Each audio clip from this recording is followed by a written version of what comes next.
rather annoying.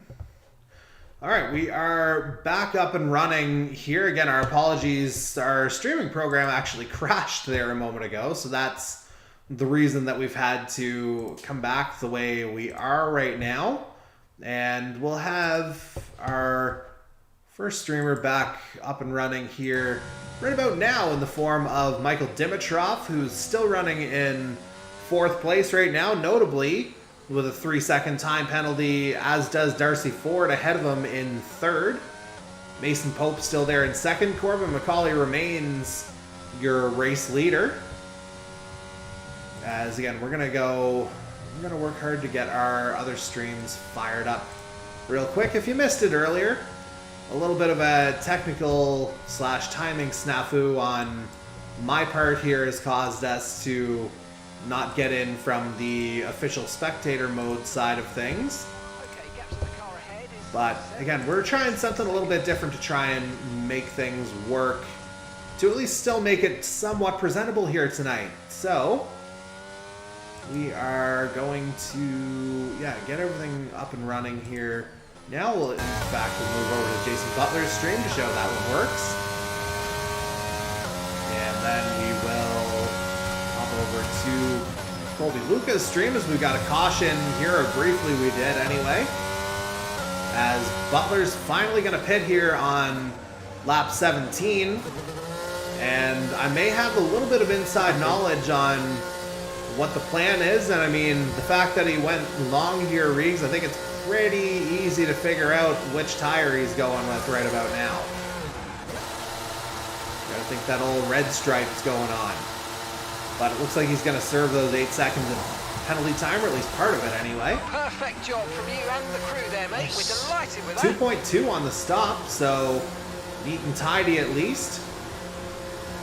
And let's see, it looks like he served 5 seconds of that penalty. Yes, he did, because he still shows as 3. He was as 8 before. So Butler rejoins. He'll come back out in about 12th place.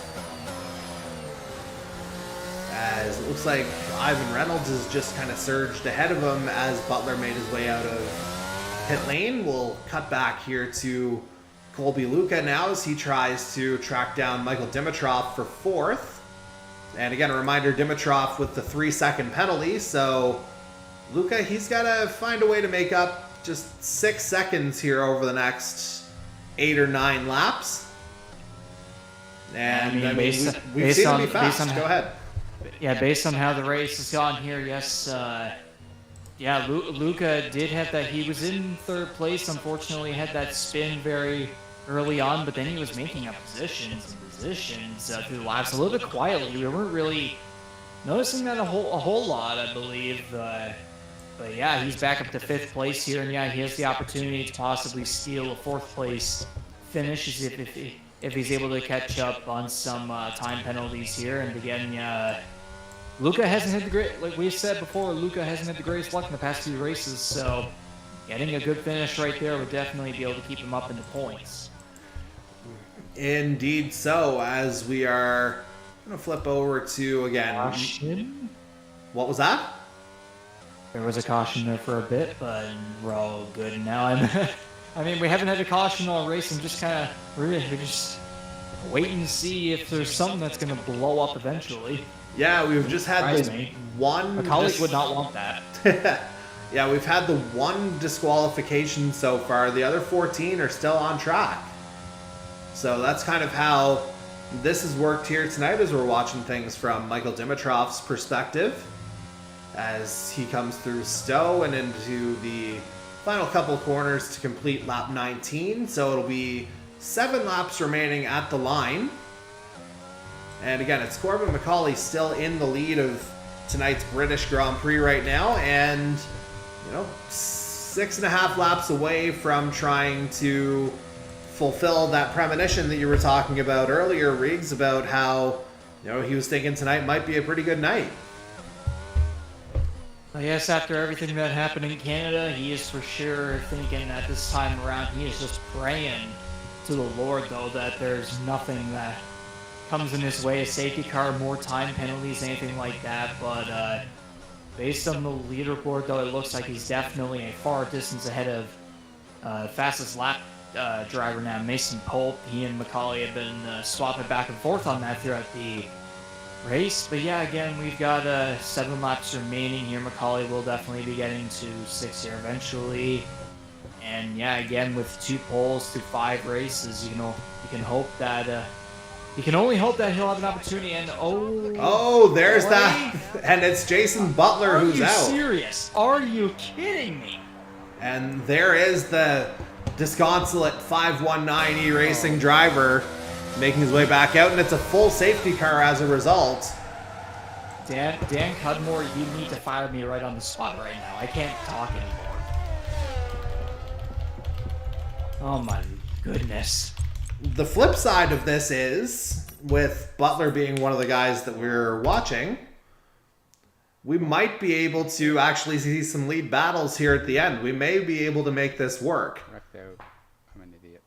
I mean, that's the thing. The intensity is going to definitely pick up here. Mason Pope and Darcy Ford, even Dimitrov will have opportunities here, especially for those with the time penalties if they're able to get those away.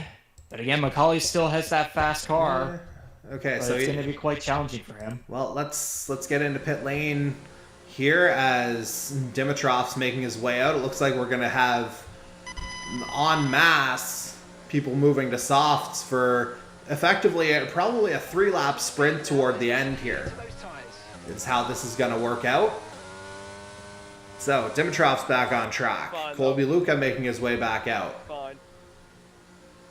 And yeah, everyone just looking to try and catch the safety car without, messing with the delta time. That's obviously all important here. Because the last thing anyone wants is, a drive-through penalty for speeding under the safety car. I know that particular phrase gives a lot of people nightmares. I'm not really. I personally understand the delta pace rule, but at the same time, though, it just feels a bit awkward, especially if you're like very, very far behind the safety car and far behind other cars. Like, there is that safety aspect, yes, but at the same time, though, it's kind of strange in some situations, and we've had many drivers over the past couple races and even seasons where there's been speeding under the safety car or even the virtual safety car when the safety car physically is not out there. So yeah, again, a lot of drivers have been screwed over by that just because they were far back and trying to catch up, but they were just not really, following that one little rule, and they could have easily won the race, but nope.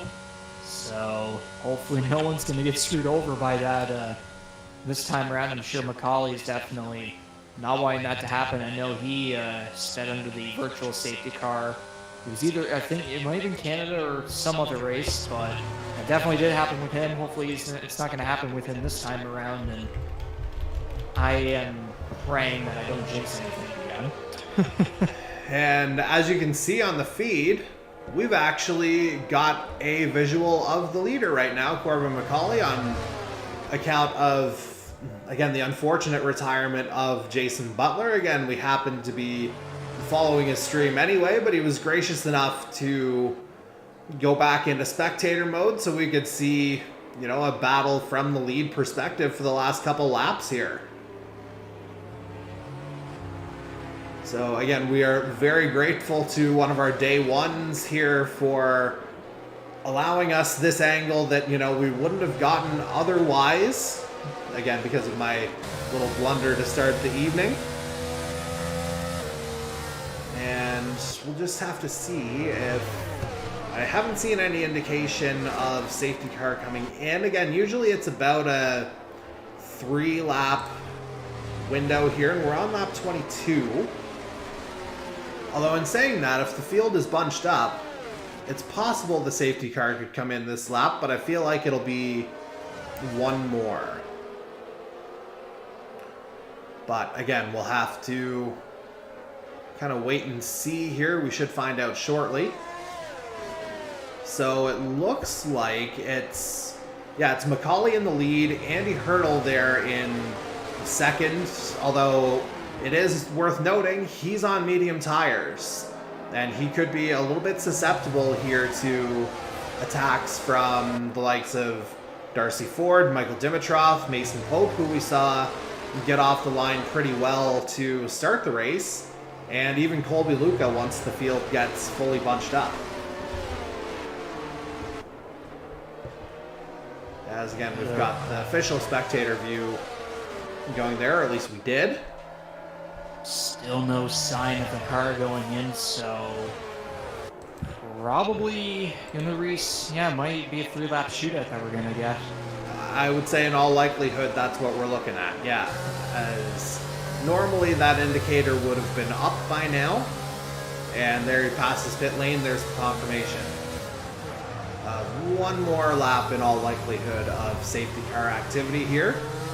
And there you get the official timing, again, that does confirm what we were suspecting about Robert Narakaj earlier with the DQ, and then, of course, the Jason Butler retirement that, again, unfortunate for him, but sort of a little bit of a stroke of luck for us in that we're actually able to watch the race as we had intended all night, just, you know, maybe a little bit later than we anticipated. That's all. But either way, I would suggest this is going to give us a pretty good battle here at the very end. For sure, and we still don't have a sign yet. If this safety car wants to make it a 2-lap shootout, then bless us all.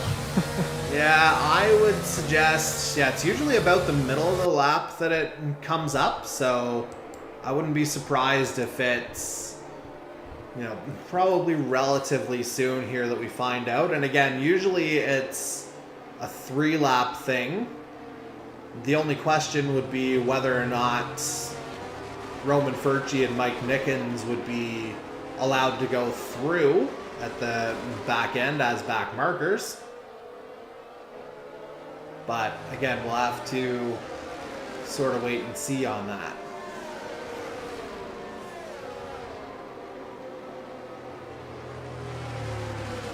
And as they come through cops here, it looks like, again, with the exception of those two, the rest of the field is pretty well together here.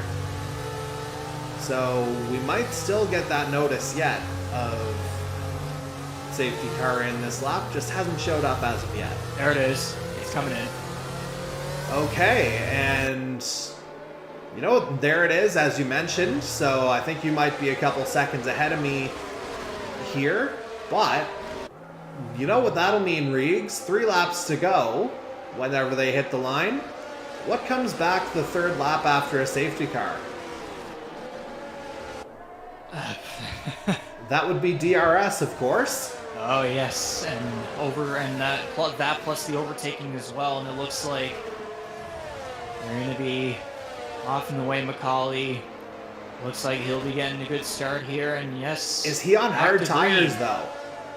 Yes, he is on the hard tires, and so would be, I believe. Hurdle's on the medium, I know that. He is on the so medium, they might so be okay, susceptible here. Okay. Oh, Ty Higginbottom getting the time penalty there with multiple warnings, but yes. There it is. The thing is, the hard tires might just barely be able to last, and there's a little bit. Oh, what a battle here to start! There. Contact. Yeah, absolutely contact there between. There goes Mason Pope. Mason Pope around. And yeah, you're a second ahead of me there. There he goes. Yellow in sector 1. And right now, based on the time penalties, Andy Hurdle would be your race winner if things remain as they are. 3-second time penalty for Cody Cudmore as well. Well, that looks like Dimitrov diving in on Andy Hurdle right there for 3rd place. Colby Luca trying to catch up in case anything happens, and Dimitrov just had to back off. Hurdle looks like he may have braked a little weirdly. Very loose. Colby Luca takes 4th place away there, at least before the time penalties are in consideration. Yeah, let's move on to Macaulay's still ahead there. Lucas feed briefly. And again, Macaulay 6 seconds of time penalties, so that will affect his final result. as we're coming up to 2 laps remaining. And matter of fact, we will... Yeah, so this is Jason Butler's feed here, so my apologies on that. And so, there you see the gaps right now. Andy Hurdle is your net race leader right now with, again, about a lap and a half to go. Yellow in Sector 3. Not quite seeing, or not seeing who that is right now. No more of it. Yeah, I didn't see any positions change right away, but again, Pope just falling down the board there again. Finds himself in 11th after having a real shot there. Yellow in Sector 1. So I would think by the looks of it, Darcy Ford might end up being the winner here because he is. Yeah. He is 3 seconds ahead. He's about 4 seconds ahead now of Andy Hurdle, and we're getting quite the battles right here. Michael Dimitrov just passed Toby Luca for 4th place. But you better believe Luca's going to come right back. And Here let's he see if he comes. makes the move. Good. See ya. He Yeah, does. Andy. And just some spectacular racing here in the final couple laps. Again, sort of a 3-lap shootout here. Real FIA, maybe take a note of this. Super The nice. old, Goddamn drive. it's the road course version of the green, white checkered is what this is, Reegs. Yeah, exactly. As we make our way through again, Darcy Ford, it does look like based on time. And yeah, again, that's where those tires are coming into play right now, Reegs. Ford came in during that safety car. DRS is now enabled on the last lap. And By the looks of it, if Macaulay can get at least 6 seconds over Dimitrov there, who's in 3rd place right now, he might be able to get lucky enough to hang on for 2nd place, but it looks like it might just be another 3rd place finish. There's another yellow there in the 3rd sector. yeah, So it's and about then 5.4 seconds. yeah, it looks like that's kind of cleared away here now. As again, we're watching things from Ford's perspective. We'll see if there's a continuing battle here between... No, it's not Dimitrov and Lucas. It looks like Andy Hurdle's kind of either fallen into that battle or kind of worked his way into it here. But we'll watch it from Lucas' perspective. You know what? Should Screw just it, I'm standing. I power don't care. around Hurdle I potentially wreck myself. I wreck through myself. I've cops. had enough of this guy. This guy's a moron. through Maggots and Beckett's for the last time. I mean, this might be the fight here for the last position on the podium, if I'm correct. It may well be, and this will be DRS here for Luca enabled. This guy fucked my race over. He did. But it looks like Hurdle's going to hold on here for now. As, again, we're watching Darcy Ford, or we were anyway. It's back up to Corbin Macaulay. So he's officially going to cross the line first. But again, the 6-second time penalty means that Darcy Ford has officially won tonight's British Grand Prix. And there's the time, final time, 43 minutes, 44 seconds. As Higginbotham gets the 5 seconds added on for the unserved. You're going to get that throughout the field. There was an incident there coming off the final corner. It looks like Mason Pope and possibly Ty Higginbottom may have been involved, or maybe it was Greathouse. Can't confirm on that officially, but Mason Pope wasn't around there. That's why there was a caution in the final sector there, look through the final corner. But yes, Darcy Ford is going to get his first win of the season. It took him 5 races, but at the same time, though, he has been quietly pretty good at these first 5 races here, and judging by the standings, if we're looking at Dan Cudmore finishing 7th, so this right here might be Darcy Ford, and Corbin Macaulay even possibly taking over the 1st and 2nd place positions over Cudmore, but we'll have to wait and see tomorrow. So yeah, Darcy Ford wins the British Grand Prix. Congratulations to him. Indeed so, and of course Ford, it's worth noting, was the All-Star Series champion this time last year as well in the full cars, as Andy Hurdle picks up a fully deserved Driver of the Day award, picking up 3rd place here tonight. Did Hurdle, as we're going to get a look at the podium celebration. No gritty there from Darcy Ford that time around. Didn't work that emote into the Atlantic Motorsport repertoire just yet. But certainly, a great showcase from the number 64 all night, really, and was able to kind of work his way through the time penalties. And again, the extra one to Corbin McCauley ultimately made the difference between first and second. But, good podium positions for both guys there. As, this one officially comes to an end. And again, once the penalties are applied, it's a 1.6 second margin of victory between Ford and McCauley. As again, we got that kind of final look. And that'll be our final observation of Silverstone as we move on to another track that's been around for a while next week. That'll be the good old Red Bull Ring for the Austrian Grand Prix. And we should be back to our regular start time of 5:30 p.m. East, or no, 5:30 Mountain, sorry. Sorry to scare everybody. 7:30 p.m. Eastern time. My time zones are getting a little weird, and I can't even blame the time falling back for that one. It's just kind of how that one goes. But again, round 6, so we'll officially meet and surpass halfway next week. And you know what, Riggs? I think it's just going to get more eventful from here. Yes, for sure. Heading on to Austria will be the 6th round of the 11-round 2022 Formula One Series schedule. And we're the standings are definitely going to have quite the shakeup. We might end up seeing Darcy Ford move up to first place, considering Dan Cudmore's 7th place finish there. Maybe even Corbin McCauley will move up because he scored the pole, and then he finished second in the race. Probably should have gotten first, but again, he got screwed over by that time penalty there. So, there could have been 2 races in a row for the man on the other side of my wall here scoring the victory. But again, though, it is what it is. Darcy Ford's the winner. So, it was. I mean, for that kind of a race, it was kind of a bit of a difference versus Canada before the ending, before that safety car there. It looked like it was going to be all good and everything, but then the safety car definitely shook things up and maybe caused a bit of tempers and upset feelings. But then again, it's the way this game goes. It's just Formula One. Yep. Going to be action-packed. It was Silverstone.